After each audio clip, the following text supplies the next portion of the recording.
Hi, my name is Jack Hardy. My channel is Guided by Spirit. I wanted to talk about when I got sober and I started to spiritually wake up, how my relationships changed.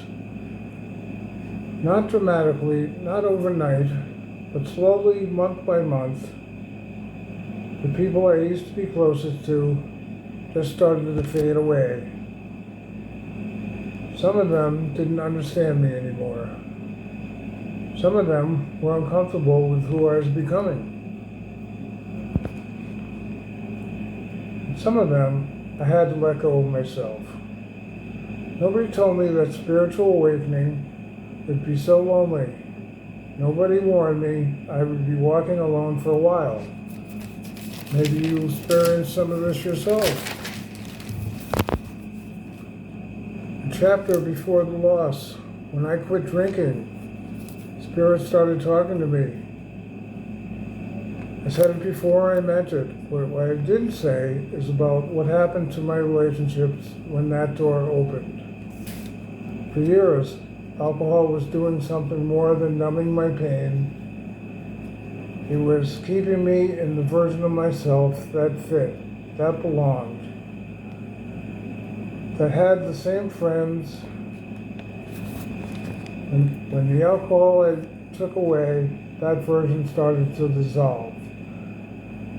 And so did the relationships that were built in it. I want to walk you through what I lost. Not to make it sound tragic, because you might be going through this right now. You're not doing anything wrong. First loss, the people miss the old version of you. The first sign was the quiet people that I had been around before, the people who loved me, loved the version that I was, who could stay in the bar for hours, laughing, drinking, staying until close. When I got sober, I didn't just stop drinking, I stopped being that person. And some of them took it personally. Here's what I learned. Some people aren't losing you, they're losing the role you played in their lives. Loss two, the people who wanted you to stay the same. Second loss was harder. These weren't strangers, these are the people who loved me, but they loved the version that didn't challenge them. When you start growing spiritually, when you start talking about signs, about energy, about your soul, some people are uncomfortable. Not because they are bad people, but it makes them feel that they should be growing too. So they pull back. They change the subject. They slowly stop calling or texting. My soul was whispering to me, and I was drowning it out for years. Partly because I was afraid of this, afraid of becoming too difficult, too spiritual. But once I woke up, you can't go back to sleep. Surrounding right people want me to stay the same. Loss three. This is the one that no one talks about. The friendships you choose to walk away. After I got sober, I started noticing something. Certain people drained me. Their energy felt heavy. Being around them made me feel exhausted. Not because they were bad people, because something in me had shifted and that dynamic no longer fit. If you are sensitive to energy, you already know what I'm talking about. You can feel when a relationship was one-sided, when you were giving more than you were receiving. And someone is keeping you in an old version of yourself. Walking away is not the same as giving up. Some relationships have to end so you can become the person you were meant to be.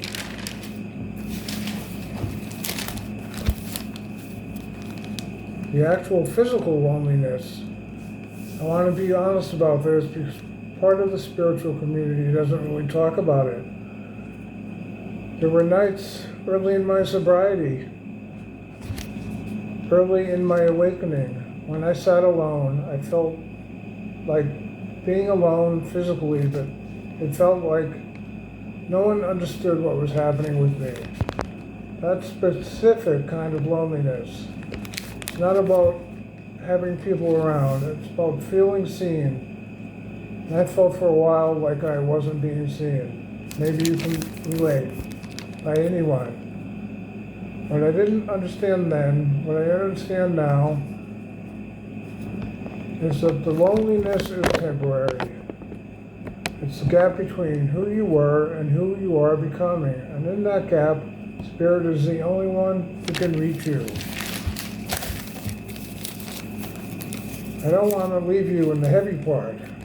After the wrong people leave you, the right ones start to show up. Slowly, quietly, people will seek who will seek you, who get it, who aren't afraid of your growth because they are growing too.